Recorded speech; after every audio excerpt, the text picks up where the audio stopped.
নমস্কার, দেখছেন fourth pillar with the people. আমি সোফিয়া। লোকসভা নির্বাচন চলছে প্রায় ২ মাস ধরে।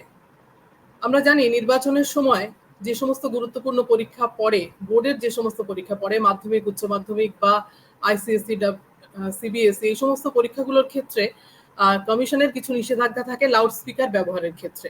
কিন্তু আরো অনেক গুরুত্বপূর্ণ পরীক্ষা রয়েছে যেগুলো ছাত্রদের কাছে অত্যন্ত গুরুত্বপূর্ণ, যেই নিট এবং চাকরির বিভিন্ন পরীক্ষা। সেগুলোর ক্ষেত্রে এই ধরনের কোনো বাধা নিষেধ, কোনো বিধিনিষেধ নেই।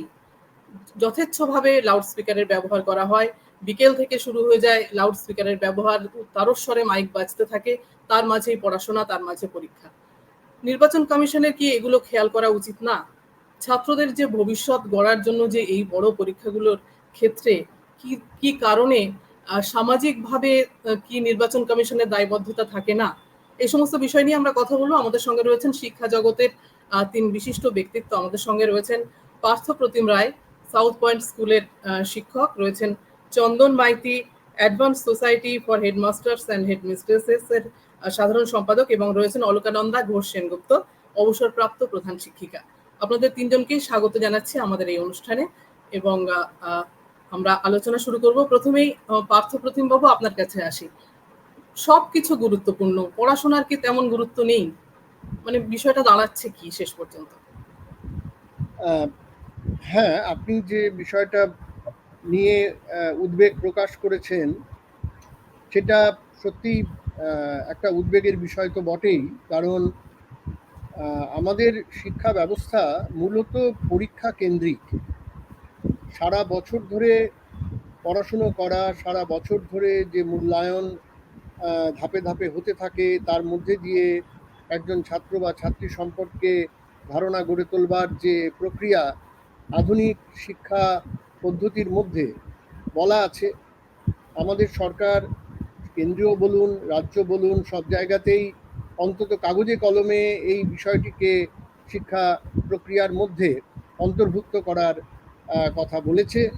কিন্তু আমরা যদি বাস্তব চিত্রটা দেখি তাহলে দেখা যায় যে এই বছরের শেষে বা একটা নির্দিষ্ট বোর্ডের যে সারা রাজ্যব্যাপী বা দেশব্যাপী যে পরীক্ষাগুলো, বা ইঞ্জিনিয়ারিং কলেজ, ডাক্তারির কলেজ, এই সমস্ততে ভর্তি, এবং এখন তো বিশ্ববিদ্যালয়ে ভর্তিরও একটি কম্পিটিটিভ পরীক্ষা চালু হয়েছে। তো এই সমস্ত পরীক্ষাগুলো শেষ অবধি একজনের জীবনে মুখ্য হয়ে দাঁড়ায়। সারা বছর ধরে তার যে কৌতূহল, তার অনুসন্ধিৎসা দিয়ে সে যে চর্চা করে, সেটা পেছনে চলে যায়, এটাই মুখ্য হয়ে দাঁড়ায়। আর সেই দিক থেকে আপনারই উদ্বেগ যথেষ্ট সঙ্গত, এবং বহু বাবা মার তাদের মনের মধ্যে এই উদ্বেগ আমি লক্ষ্য করেছি শিক্ষক হিসেবে, যে এই নির্বাচন এগিয়ে আসতে থাকে। সবাই যেখানে নির্বাচন নিয়ে ভাবছেন সেখানে ওই পরিবারগুলোতে তাদের চিন্তা ওই পরীক্ষাকে কেন্দ্র করেই ঘুরপাক খায়। আর সেখানে যদি এই ধরনের বিষয়গুলো ঘটে, মানে এমনকি এরকমও যদি ঘটে যে ছাত্র সে হয়তো কোথাও পড়তে যাচ্ছে, দেখা যাচ্ছে যে কোনো একটি নির্বাচনী সভা বা মিছিলের কারণে রাস্তা বন্ধ, কিংবা সে হয়তো বাড়িতে পড়তে বসেছে, ঠিক সেই সময় সেখান দিয়ে কোনো একটি মিছিল যাচ্ছে, কিংবা কোনো একটি রোড শো হচ্ছে, অথবা সেখানে কোনো একটি পথসভা হচ্ছে, এই সমস্ত কিছু মিলিয়ে একটা সমস্যা তো তৈরি হয়ই। এটা নিয়ে আমার কোনো আপনার সাথে দ্বিমত নেই। কিন্তু সার্বিকভাবে একজন শিক্ষক হিসেবে সাধারণভাবে আমার কিছু ভিন্ন মত আছে। সেই মত যদি পরে আলোচনার সূত্রে প্রকাশের সুযোগ হয় আমি বলবো, কিন্তু একটু তার ইঙ্গিত আমি দিয়ে রাখি। সেটা হচ্ছে যে আমাদের মতো এই ধরনের দেশে, যেখানে শিক্ষা ব্যবস্থার ভেতরে প্রচুর গলদ, গলদ এই অর্থে বলছি যে সার্বজনীন শিক্ষা বলতে যেটা বোঝায়, যেটার সুযোগ প্রতিটি মানুষের পাওয়ার কথা, সেই বিষয়টি কিন্তু শুধুমাত্র শিক্ষা সংক্রান্ত, বইপত্র পড়া সংক্রান্ত, পরীক্ষা সংক্রান্ত বিষয়ের সাথে যুক্ত নয়। সেটা রাজনীতির বিষয়। সেটা রাজনীতি এটিকে নিয়ন্ত্রণ করে। কাজেই একটি দেশের শিক্ষায় জোর থাকবে না থাকবে না, তার জাতীয় আয়ের কত শতাংশ শিক্ষা খাতে খরচা হবে, কতটা হবে না, এই সমস্ত বিষয়গুলো রাজনীতি থেকে সে নির্ধারিত হয়, সেখান থেকে সিদ্ধান্ত হয়। ফলে একটা দিক থেকে বিচার করে দেখলে আমাদের ছাত্রছাত্রীদের রাজনীতি সম্পর্কে সচেতনতা তার প্রয়োজন আছে, এবং সেটা আমাদের স্কুল কলেজ বিশ্ববিদ্যালয়গুলোতে, কলেজ বিশ্ববিদ্যালয়ে তাও কিছুটা ছাত্র ইউনিয়নের মাধ্যমে হয়। স্কুলের ছাত্রছাত্রীদের তো এটা জানার সুযোগ শুধুমাত্র টেক্সট বই ছাড়া হয় না। তবু এই নির্বাচনের সময় এটা কি হচ্ছে, কি ব্যাপার, এগুলো শোনার মাধ্যমে যদি খানিকটা হয়। যাই হোক, আমি এই বিষয়টাতে এখন ঢুকছি না, সেই সংক্রান্ত আলোচনা উপস্থিত হলে বলবো। কিন্তু এটা ঘটনা যে যদি আমি পরীক্ষাটিকে একটি মানে একটি আমি বলবো যে একটি দরজা বলে মনে করি, যে ভবিষ্যতের দিকে তার লেখাপড়া শুধু নয়, তার কর্মজগতে প্রবেশের ক্ষেত্রেও একটি গুরুত্বপূর্ণ তার একটি ধাপ বলে আমরা মনে করি, এবং সমাজ সেটাই মনে করে। সেদিক থেকে এই নির্বাচনের সময় আমাদের এই যে এত হইহুল্লোড়, এই হইহুল্লোড় যে ছাত্রছাত্রীদের প্রভূত ক্ষতি করছে, এটা নিয়ে কোনো সন্দেহের অবকাশ নেই। আমার আপাতত এটাই মত।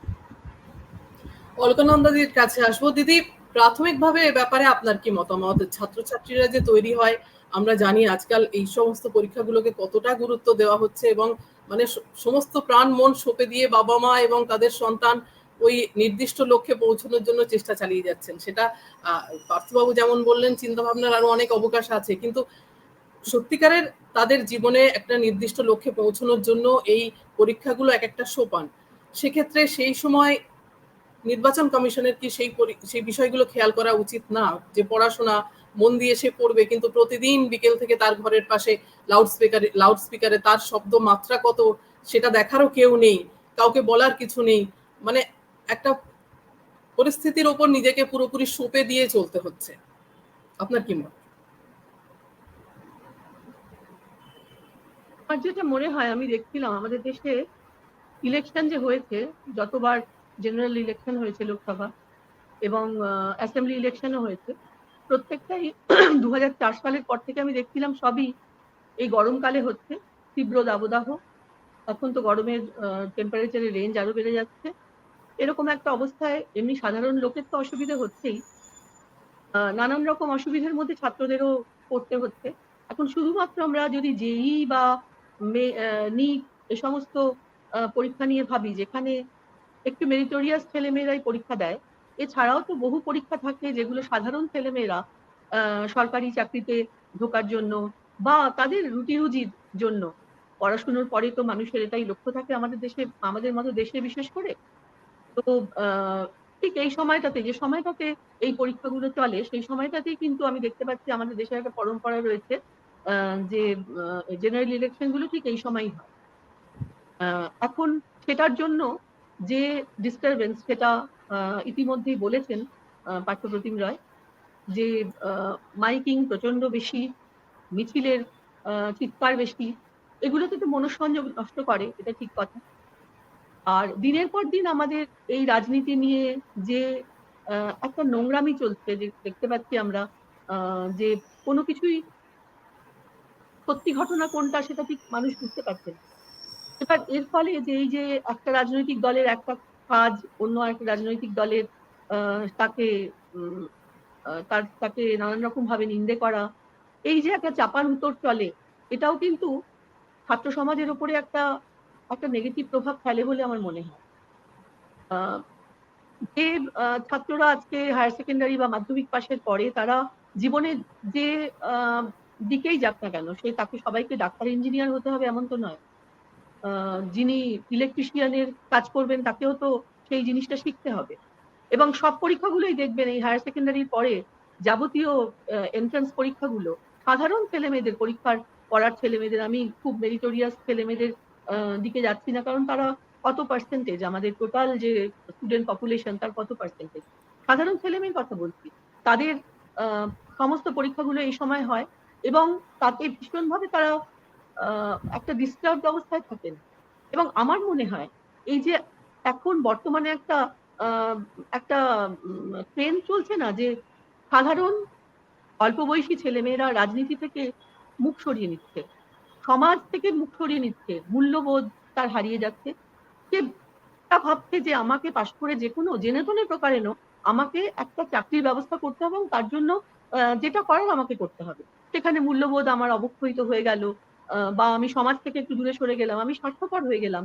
এই যে ইলেকশন কমিশনেরও যে এই যে ভাবনাগুলো, যে মাইকিং চলবে, মিছিল চলবে, আজকাল তো সোশ্যাল নেটওয়ার্ক প্রচন্ডভাবে সচল, প্রচন্ডভাবে অ্যাক্টিভ। এখানে নানান রকম নিউজ চ্যানেল বেরিয়েছে, প্রত্যেকটা পার্টি প্রায় নিউজ চ্যানেলে নানান রকম ভাবে প্রচার করছেন।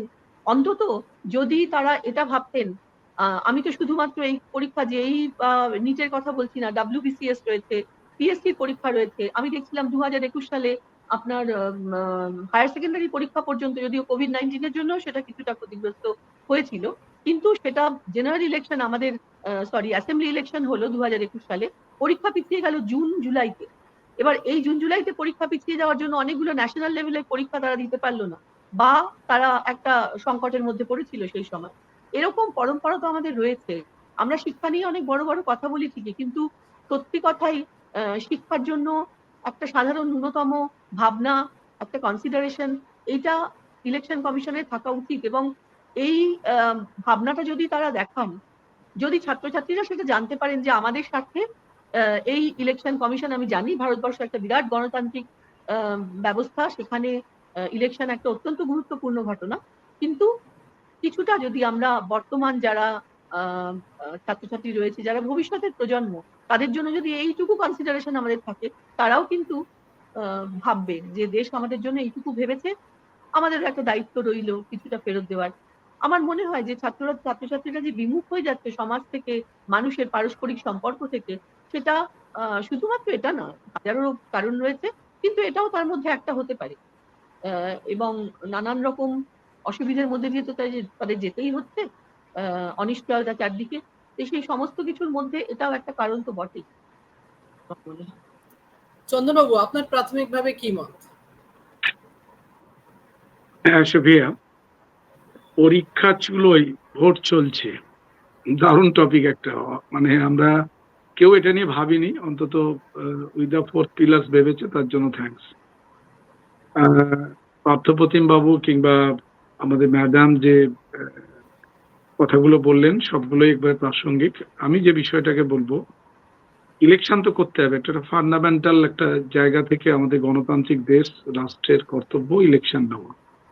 ইলেকশনটা ইসিআই এর উপর আমরা তা এই সময়টা করে কেন, এটা আমাদের বুঝতে হবে যে কাশ্মীর থেকে একবারে কন্যাকুমারী পর্যন্ত, আবার ওদিকে সেই মুম্বাই থেকে একবারে এদিকে অরুণাচল প্রদেশের প্রান্ত পর্যন্ত সারা দেশের একটা নির্বাচন। সেই নির্বাচনে একটা কমন টাইম দরকার। যখন আমি যদি শীতকালে করি, সেটা একবারে লাদাখ অঞ্চলে কি হবে, ভয়ঙ্কর ব্যবস্থা দেখা দেবে।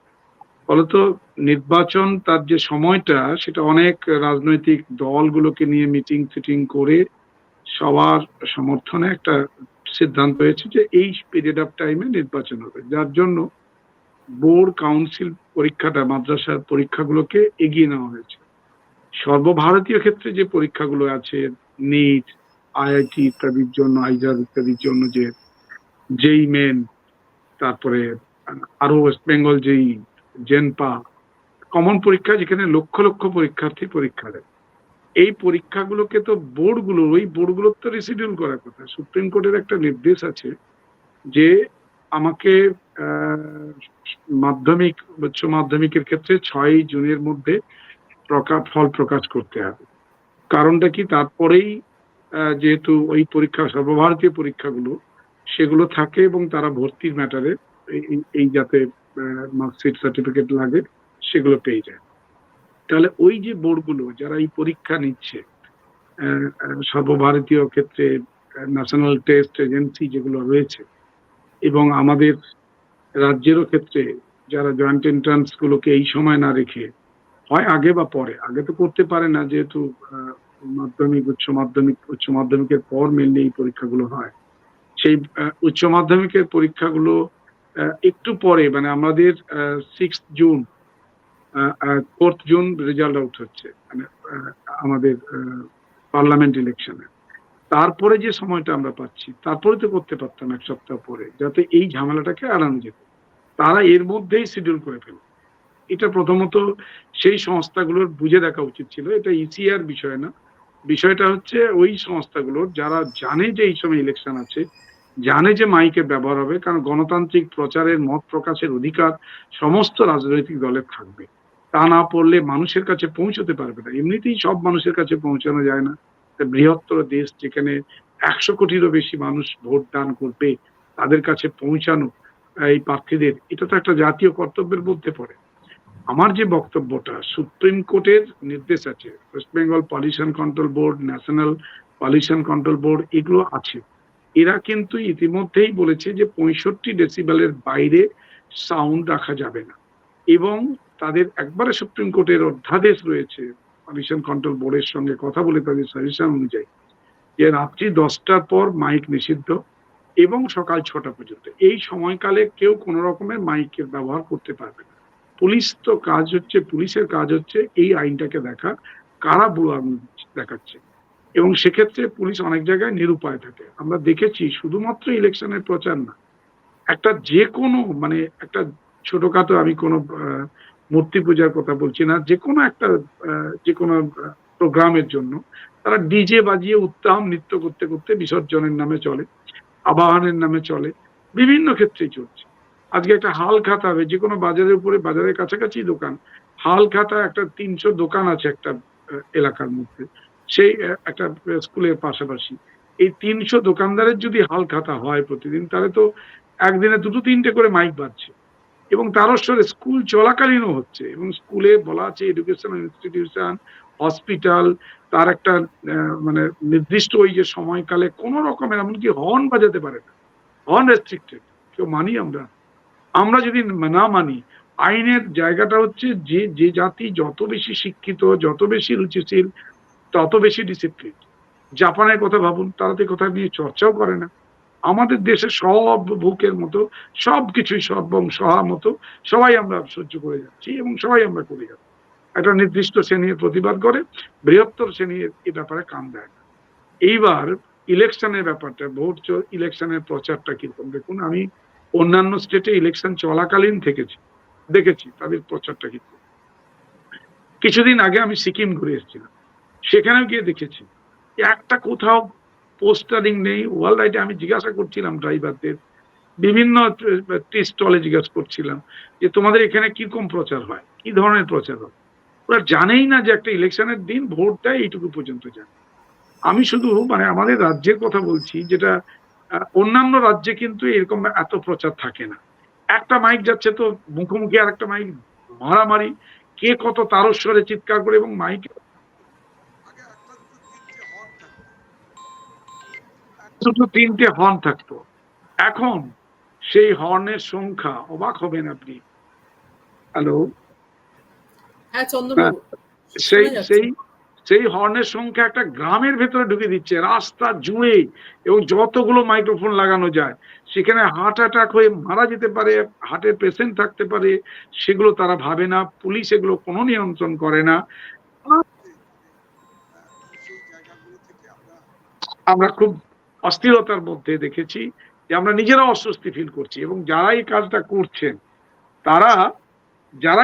করছেন তারা একবারও ভাবছেন না যে অন্যের অসুবিধা হতে পারে। এই ভাবনাটার মূল কারণ হচ্ছে গোড়ায় গলদ, যেটা আমাদের ম্যাডাম বলছিলেন, ম্যাডাম ঘোষ, ডক্টর ঘোষ বলছিলেন, অলকানন্দাদি বলছিলেন যে মানুষের বিবেক বোধ, মনুষ্যত্ব বোধ, পরস্পরের প্রতি ফেলো ফিলিংস, সেগুলো ক্রমশ কমছে। তার কারণ শিক্ষায় যে মূল্যবোধের অভাবটা প্রথম থেকে পরিলক্ষিত হচ্ছে, সেটা কিন্তু আরো প্রকট হচ্ছে, এবং যার ফলে কি হচ্ছে, এখন শুধু খাও পিও জিও ইত্যাদি নানান রকমের অছিলায়, যে কোনো অবস্থায় একটা ক্লাবও তার পিকনিক করে মাইক বাজি, এবং ক্লাবও একটা দেখা যায় যে সন্ধ্যেবেলা তার একটা আসর বসিয়ে দিল, বিভিন্ন নাচ পাঁচ গান ফান তারস্বরে বোঝাচ্ছে। এই যে পরীক্ষাগুলোর জন্য যে লক্ষ লক্ষ পরীক্ষার্থী শুধু মাধ্যমিকে বসে না, আপনি একটা মাধ্যমিক পরীক্ষায় যত পরীক্ষার্থী পরীক্ষা দেয়, তার চেয়ে অনেক বেশি পরীক্ষার্থী পরীক্ষা দিচ্ছে, 30 লাখ 20 লাখ। আপনি অবাক হয়ে যাবেন যখন এই পরীক্ষাগুলো হয়। ওই যে আমাদের প্রাইমারি টেট পরীক্ষা হচ্ছে, অমুক টেট পরীক্ষা, সেদিনও তো কোনো মাইকের কন্ট্রোল থাকে না, যাচ্ছে তাই অবস্থা আছে। 30 লাখ 20 লাখ 22 লাখ এসব বেকার ছেলে মেয়েরা পরীক্ষা দিচ্ছে, রেলের পরীক্ষা দিচ্ছে, বিভিন্ন পরীক্ষাগুলো হয় দেখছি, তাতেও রেস্ট্রিকশন নেই। এইটা নিয়ে ভাবনার দরকার আছে। অবিলম্বে মানে আমাদের সংবিধান যেমন গণতান্ত্রিক অধিকার দিচ্ছে প্রচারে, তেমনি আমারও শান্তিতে বসবাস করার অধিকার রয়েছে। আমি কেন অশান্তির মধ্যে থাকবো?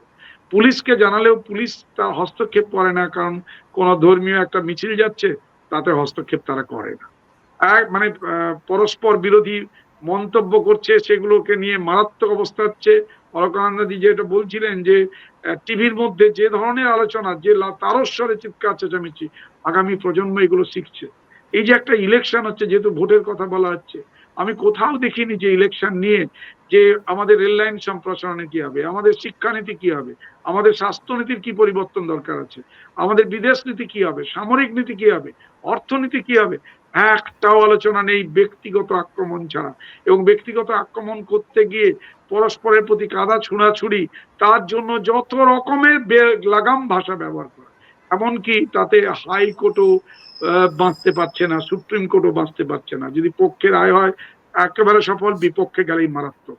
এই জায়গাগুলো একটা রেষারেষির জায়গা চলে যাচ্ছে। আজকে নিরাপদ না কেউ, এবং নানান রকম ভাবে অধিকারকে, তাদের অধিকারকে সাব্যস্ত করছে গণতান্ত্রিক পদ্ধতির মাধ্যমে। এইটা বন্ধ হওয়া উচিত, এবং পুলিশ প্রশাসনের উচিত আরো কড়া পদক্ষেপ নেওয়া। তারা কিছুই করে না। ইলেকশন কমিশন অফ ইন্ডিয়ার যাদের এই ইলেকশন গুলো নিয়ে যে প্রচারের যে কতখানি কর্মসূচি রয়েছে, জাস্ট ভোটের দুদিন আগে বন্ধ রাখে, একদিন আগে বন্ধ রাখে, 48 ঘন্টা আগে বন্ধ রাখে, নির্বাচনের লোকজন যায়, এইটুকু ছাড়া বাকি কোনো ক্ষেত্রেই কিন্তু পুলিশ হস্তক্ষেপ করছে না। আমরা দাবি করবো আজকের এই জায়গা থেকে অনেক ক্ষেত্রেই নেই নজরদারি, সেটা তো দেখাই যায়। কিন্তু প্রচারের জন্য কি এখন আমরা প্রযুক্তিগতভাবে এত উন্নত হয়েছি, টেলিভিশন, এত চ্যানেল, এত নিউজ পেপার, সামাজিক মাধ্যমে যোগাযোগ মানুষের সঙ্গে মানুষের এত বেশি বেড়েছে, তারপরও লাউড স্পিকারই মাস্ট, যেটা নিয়ে কোর্টে বহুবার আলোচনা হয়েছে। এমনকি কোর্ট একবার এরকমও বলেছে যে লাউড স্পিকার বাজাবে তো ধাপার মাঠে গিয়ে বাজাবে। পার্থপ্রতিম বাবু, লাউড স্পিকারই কি মাস্ট? এই বিষয়টা তো আসছে, মানে আজকের দিনেও তারস্বরে লাউড স্পিকার বাজিয়ে প্রচার করতে হবে, ডোর টু ডোর ক্যাম্পেইন করা যায়, মানুষের সঙ্গে সরাসরি গিয়ে কথা বলা, সামাজিক মাধ্যমে যোগাযোগ করা, নাকি লাউড স্পিকার বাজাতেই হবে? এটা তো ভাবনা চিন্তা করার সময় এসেছে। হ্যাঁ, একদমই সত্যি কথা। তবে আমি এই প্রসঙ্গে একটা ঘটনার কথা বলি। গতকাল কিছু শিক্ষক, অধ্যাপক, এদের একটা মানে সমাবেশ হয়েছিল। সমাবেশ বলতে সেটা একটা হলের মধ্যেই, সেটা নির্বাচনকে সামনে রেখেই, যে রাজনীতির দৃষ্টিভঙ্গি থেকে নির্বাচনকে সামনে রেখে শিক্ষা জগতের মানুষেরা, অধ্যাপকরা, গবেষকরা, তারা কি ভাবছেন এটা নিয়ে একটা পারস্পরিক মত বিনিময় এবং সভা। তো সেটা যারা আয়োজন করছিলেন তারা কিন্তু বললেন যে আমাদেরকেও ইলেকশন, যেহেতু ইলেকশনের সময় হচ্ছে, ইলেকশন কমিশনের কাছে একটা অ্যাপ আছে, তার মাধ্যমে তাদের অ্যাপ্লাই করতে হয়েছিল, 7 দিন আগে অ্যাপ্লাই করতে হয়। তো সেখানে তার জিজ্ঞাসা করে এবং তারপর তারা পারমিশন পেয়েছেন, তারপর সেই অনুষ্ঠানটা করা হয়েছে আর কি।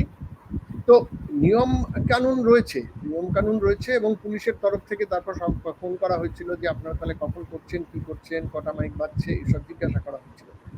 ফলে আমার মনে হয় যে এটা অনেকটাই নির্ভর করে যে কারা সেই জায়গায় প্রশাসনে আছেন, দেখভাল করার দায়িত্ব কার, এটার উপরে। আমি এখানে জাস্ট বলতে চাইছি একটাই বিষয়, সেটা হচ্ছে যে এই যে ধরুন লাউড স্পিকার ব্যবহার করে আমাকে প্রচার করতে হবে, এটা কিন্তু বিশেষ এলাকার একটা সাংস্কৃতিক ঐতিহ্যের সাথে যুক্ত।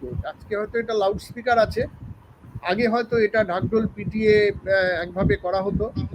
তো আমার মনে হয় যে এটাকে আমরা যদি একটু ঐতিহাসিক সাংস্কৃতিক পরিমণ্ডল একটা অঞ্চলের তার ভিত্তিতে দেখি, তাহলে বোধহয় আমরা বেশি ভালো বুঝতে পারবো।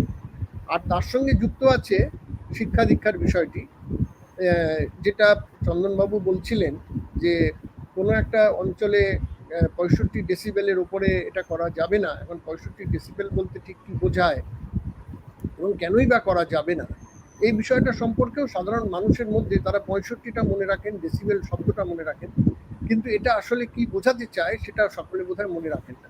তো এইগুলো সবটাই কিন্তু একটা সমাজে শিক্ষাকে কি চোখে দেখা হয় তার সাথে যুক্ত। আমি এখানে আবার একটা উদাহরণ দিই।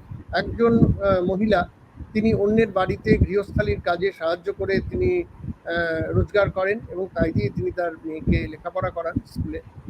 তো তাকে আমি একবার জিজ্ঞাসা করছিলাম যে মেয়ে লেখাপড়া করছে তো কি কেন লেখাপড়া করাচ্ছেন কেন, আপনার মতন তো এরকম কাজ করলেই সে রোজগার করতে পারবে। আমি বলছি না না, আপনি জানেন লেখাপড়া করার ফলে কি হয়েছে?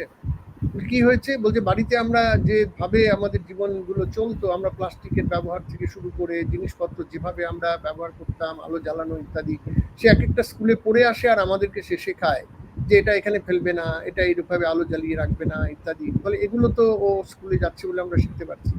কাজেই বিষয়টা হচ্ছে যে বিদ্যালয় থেকে শিক্ষা, প্রাথমিক থেকে শিক্ষা, এই শিক্ষাগুলোর কিন্তু একটা সমাজের উপর প্রভাব পড়ে এবং এই প্রভাবটা যদি আমরা রক্ষণাবেক্ষণ করতে পারি, এটা যদি রাজনীতির দলের লোকেরা এটাকে লক্ষ্য রাখেন, এবং ইলেকশন কমিশন তো হচ্ছে এই রাজনীতির মধ্যে যে মানে পঙ্কে নিমজ্জিত থাকে তারই একটি বহিঃপ্রকাশ ইলেকশন কমিশনের মাধ্যমেও ঘটে।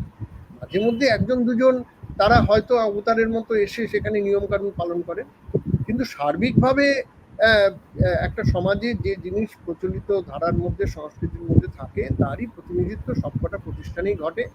সেটা আজকাল দেখছি সন্ন্যাসীদের মধ্যে ঘটছে ইত্যাদি, সবকিছুই আছে। তো আমার মনে হয় যে এই পুরো বিষয়টাকে, এই লাউড স্পিকার থেকে শুরু করে মিছিল মিটিং সমস্তটাকে একটা স্থানীয় সংস্কৃতির অঙ্গ হিসেবে, একটা শিক্ষা সংক্রান্ত আমাদের যে মূল্যবোধ তার অভাবের দিক থেকে সব মিলিয়ে বিচার বিশ্লেষণ করা উচিত, আমার তাই মনে হয়। অলকানন্দাদির সুবিধা যে পোর্টাল নির্বাচন কমিশনের, সেখান থেকে পারমিশন নিতে হয়। তো যে সমস্ত সমাবেশ হয় সেখানে যে ভিএসটি, ভিডিও সার্ভেলেন্স টিম যে থাকে ইলেকশন কমিশনের, তাদের কাছে শব্দ মাপার কোনো যন্ত্র থাকে না, যে কতটা উচ্চগ্রামে কতদূর চেঁচাতে পারেন নেতা, সেটা দেখার কেউ থাকে না। সেভাবে কোনো কিছু যন্ত্র নিয়ে তারা সেগুলো কভারও করেন না। সুতরাং নজরদারির খামতি তো থাকেই। এবং যে বিষয়টা বলছিলাম, লাউড স্পিকারেরই ব্যবহার কেন মাস্ট, সে বিষয়ে আপনার মত?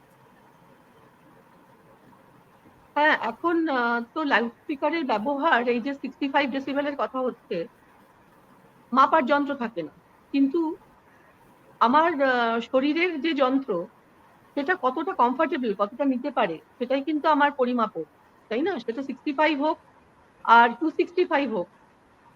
আমি তো কয়েকটা সমীক্ষায় দেখেছি যে আমাদের 65 ডেসিবেলের ওপরেই সাধারণত থাকে শব্দের এই সীমাগুলো এতটাই ছাড়িয়ে গেছে যে আমাদের শরীর কিন্তু তার সাথে অ্যাডাপ্ট করে নিয়েছে, যেটা আমাদের শরীরের পক্ষে আদৌ ভালো নয়। অন্য যন্ত্রগুলোকে, অন্য সিস্টেমগুলোকে তো সেটা এফেক্ট করে, নার্ভাস সিস্টেমকে এফেক্ট করে, আমাদের মানসিক যে প্রশান্তির যে লেভেল সেটাকে এফেক্ট করে।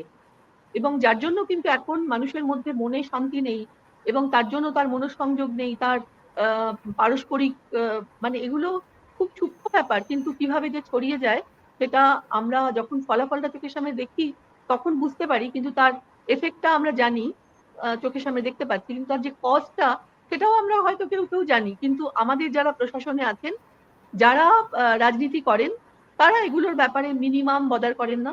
এবং আমরা আমার বলতে এটা দ্বিধা নেই যে আজকে ইলেকশন হবে, 4 তারিখে রেজাল্ট বেরোবে, খুব যে আমরা একেবারে আশার ছবি দেখতে পাচ্ছি তা তো একেবারেই নয়।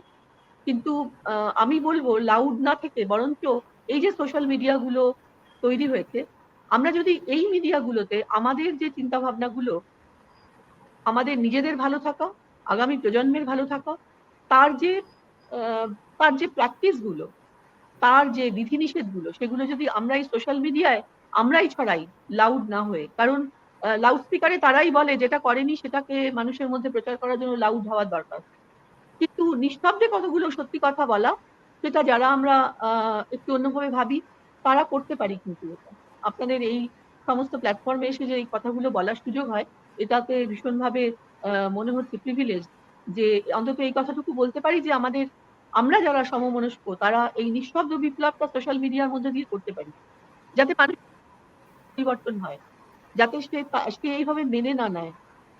65 ডেসিবেলটা ভারতবর্ষের ক্ষেত্রে, বিশেষ করে বাঙালিদের ক্ষেত্রে এটা এতটা বেড়ে গেছে, তার শরীর অ্যাডাপ্ট করে নিল কেন নেগেটিভলি? এই জায়গায় আমাদের যেতে হচ্ছে কেন? শুধু শব্দের সীমা নয়, আমরা বহু কিছুর সীমা সহ্য করে নিচ্ছি। আমরা ভাবছি যে এটা করতে হবে, এটা ছাড়া তো উপায় নেই। এই জায়গায় যেন আমরা না যাই। এটাই মনে হয়। চন্দনবাবু, আপনার কাছেও একই বিষয় নিয়ে, লাউড স্পিকারই মাস্ট কেন? নেতার যেমন অধিকার আছে তার বক্তব্য বলার, প্রচার করার, আমারও তো অধিকার আছে না শোনার। আমাকে কেন জোর করে শোনাবেই, আমাকে শুনতেই হবে? নির্বাচনে প্রচার একটা তো অঙ্গ, মানে আমি লাউড স্পিকার নিয়ে মানুষের অ্যাট এ টাইম অনেক মানুষের কাছে, আমার একটা লোকসভা নির্বাচন বা বিধানসভা নির্বাচন ক্ষেত্র, সেক্ষেত্রে তো বিশাল জায়গা, এত মানুষ যেখানে জনসমাবেশ করবে, এগুলো তাদের তো অধিকারের মধ্যে পড়ে। এবং সে যখন আসে, মানুষ একসময় চোঙা ফুগে বলতো, মানে আমি আমার বাবা কাকাদের দেখেছি, তারা পাশে একটা কাঁধে ব্যাগ নিয়ে চোঙা ফুকতো, এরকম করে একটা বড় চোঙা থাকতো, চোঙায় বলতো, বাজারে বাজারে তারা করতেন, প্রচার করতেন। তো পরবর্তী পর্যায়ে আস্তে আস্তে করে টেকনোলজির উন্নতি হয়েছে। অলকানন্দা ঠিকই বলেছেন, সোশ্যাল মিডিয়া যে ব্যবহার করছে না, প্রত্যেকেই ব্যবহার করছে, সোশ্যাল মিডিয়াটাকেও নিচ্ছে, কিন্তু এই সমস্ত মানুষের কাছে তো পৌঁছতে পারি। আমার কাছে যে সোশ্যাল মিডিয়ার জায়গাটা রয়েছে, সমস্ত মানুষের কাছে আমাকে পৌঁছতে হবে। তো প্রত্যেকটা ভোটারের কাছে পৌঁছানো মানে আমি কি দাবি নিয়ে যাচ্ছি সংসদে, কি পলিসি তৈরি করতে সাহায্য করব, এখানকার কি কি স্থানীয় প্রবলেম আছে, আমি ঘাটাল যে পরিকল্পনা, আমি নদী বাঁধের যে সুন্দরবনের নদী বাঁধের যে পরিকল্পনা, রেল লাইন বিস্তারে যে আমার কি ভূমিকা হবে, এই যে আমি কি কি প্রতিশ্রুতি নিয়ে মানুষের কাছে ভোট চাইতে যাব। আজকে এক একটা জায়গায় যদি আমি দেখি 7 লাখ 8 লাখ 10 লাখ ভোটার আছে, তো একজনের পক্ষে প্রত্যেকটা প্রার্থীর উচিত ওই 10 লাখ ভোটারের কাছে পৌঁছানো। একটা বিধানসভার ক্ষেত্রে 1 লাখ 1.5 লাখ 2 লাখ ভোটার আছে, এই 2 লাখ 2.5 লাখ ভোটারের কাছে সে পৌঁছবে, ব্যবহার করতে হবে যে আমি কিভাবে কি পদ্ধতিতে ব্যবহার করবো। এক সোশ্যাল মিডিয়ার কথা বলা হচ্ছে, সোশ্যাল মিডিয়া কতজন আমরা এটা থাকি, আমরা সোশ্যাল মিডিয়াতে এই যে নেট ভরবে 700-800 টাকা দিয়ে মাসে 3 মাসের জন্য ভরতে হয়, যে সেই নেটটা কতজনের আছে, কতজন এই সোশ্যাল মিডিয়া আমি পাচ্ছি, আমি সবাইকে পাচ্ছি না। আরেকটা বিষয় হচ্ছে, অনেক শ্রেণীর মানুষ আছে তারা শুনতে চায়, যে বক্তা আছে, এভাবে লিডারশিপ উঠে আসবে কি করে, সে তার বক্তব্যের মাধ্যমে মানুষকে কি বোঝাতে চায়, বলতে চায়।